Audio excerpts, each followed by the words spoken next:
Today, the president spoke from the Oval Office, assuring everyone in the path of Florence that the federal government is prepared and ready to handle whatever comes their way. This, as Trump also touted his administration's response to Puerto Rico as incredibly successful. The job that FEMA and law enforcement and everybody did, working along with the governor in Puerto Rico, I think was tremendous. I think that Puerto Rico was an incredible, unsung success. You see a little graph there on the side. It would look like a gauge. It's supposed to be Florence and the strength of the storm. That was like a BS meter there. You see how it was like the needle was like hitting the edge? Because that's what it takes to call Puerto Rico any kind of success. These comments come as, and reasonably stand as proof-wise, President Trump's approval ratings have taken a dramatic dip. Let's discuss all this with our great debaters, Van Jones, David Urban. David, help me with this. How do you call what happened in Puerto Rico a success? Chris, so look, you're a facts-first guy. You got the board up there, and I know facts matter to you. So let's look at the facts, right? So initially, whether it's 64 or 3,000 deaths, too many, right? It's too many. It's tragic. It's a disaster on a scale that no one should have to endure. But the facts are what the facts are. And you were deriding the president for his comments about Puerto Rico not being prepared. I mean, if you look at it, the Puerto Rican Electric Power Company was in bankruptcy. 70%, this is prior to the storm, 70% of the Puerto Rican population didn't have clean drinking water, according to the 1974 Drinking Water Act. 80%, you talked about the president lying and saying that they weren't around. 80,000 Puerto Ricans were without power before Maria hit because of Irma, which had hit right before that. So with the president saying it was an unmitigated success, look, there's no way to say disaster response is going to be a success. It's a disaster. You're responding to it. You're trying to mitigate this disaster. And so what they did, the responders got there as quick as they could. They went 80%. Chris, listen, 80%. I talked to, you want to talk facts first again, Chris? Yeah. One of my college roommates was on the ground there, and is a Democrat, Chris. Good for him. He's a very senior emergency management guy. When you get there, 80% of the telephone poles knocked down, ports closed, airports closed. So how did they prepare for that?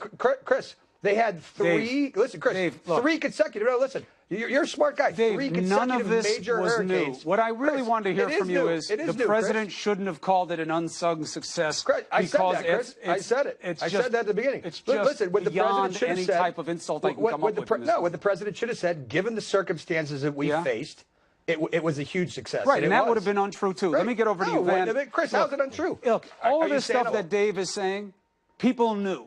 They knew the vulnerabilities. It's a territory of America, okay? It's not some place far, Chris, far away that we only see on TV. Are you insinuating? You're doing a disservice, Chris, to the brave men and women. Oh, here we that go. were Here's the part of it. You're insulting people if you say that the response stunk. Then that's what I'm doing. Because I was there, and everybody knows that they weren't ready for it, Dave. No, look, don't be cheap about this. We had more death than we've had in a generation.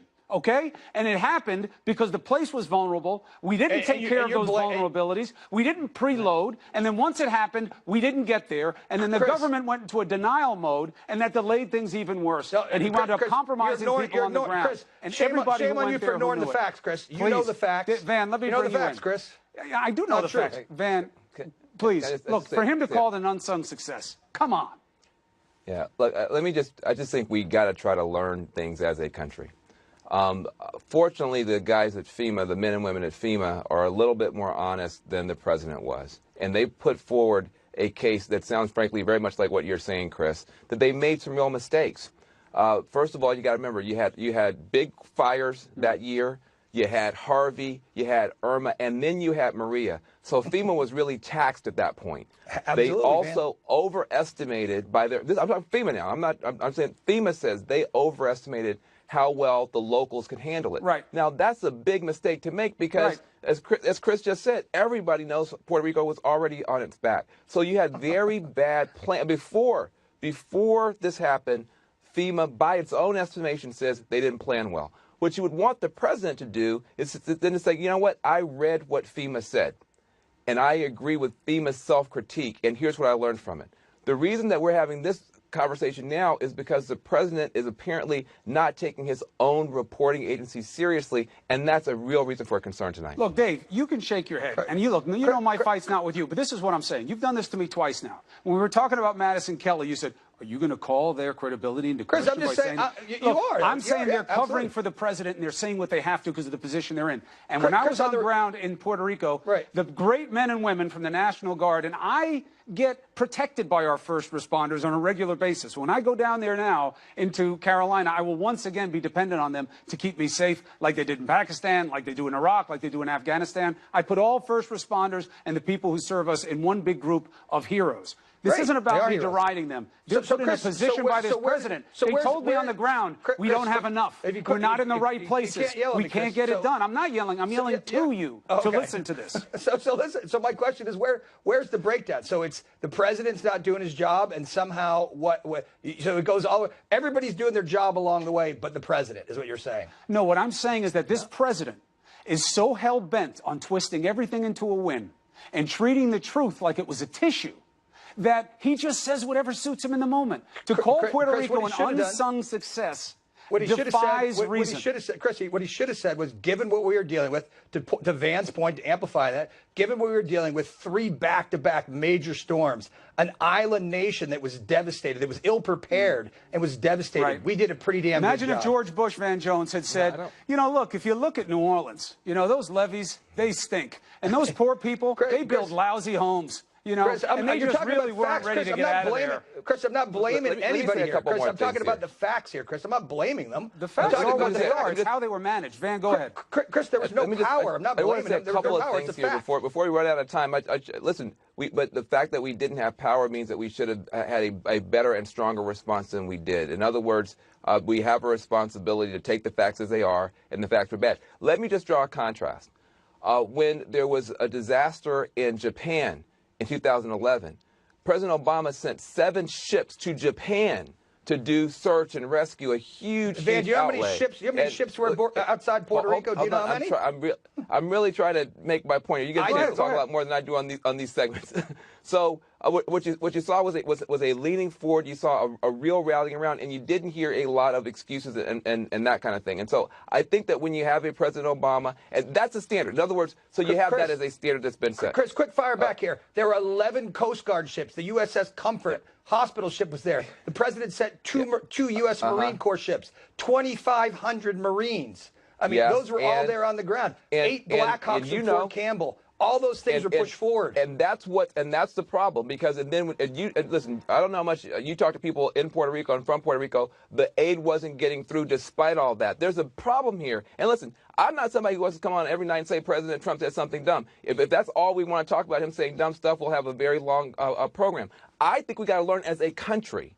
When do we get it right? When do we get it wrong? I agree with you. I agree with you. But what was the problem in Puerto Rico? I'm going to tell you, and the problem is that in Puerto Rico, it was known that that territory was struggling, and FEMA's plans did not reflect that reality from the beginning.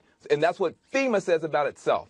And so the fact that the president didn't come out and support FEMA's on self-critique, that's why we should be concerned, because the commander-in-chief isn't listening to the people below him who are saying, boss, we screwed this one up. They're saying they screwed it up, and the president won't acknowledge it.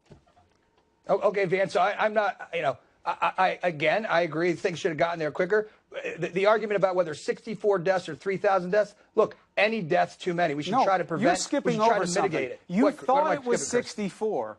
It was 3,000. Chris, do you understand that matters? Chris, I read the Milliken report. Did you read I read the whole Milliken report before I came on from GW, which was done that got these 2,975 deaths. Right, that's the one. That's the one that the Puerto Rican government commissioned. But you got several out there. No, I read it. They're all very high. So I just read it, right? And what it says is that those underreported deaths were due to a large extent because the state and local government was ill-prepared in how to record and report deaths. This isn't some grand conspiracy by the Trump administration. When it was 16 people.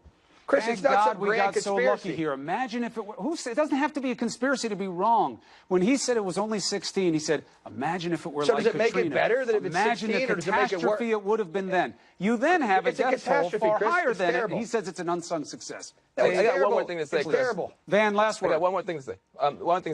The bigger picture here is that the storms like this look like they're getting bigger, worse, and more frequent. And the climate disruption that's going on, on a bipartisan basis, Barack Obama and John McCain agreed they want to get something done.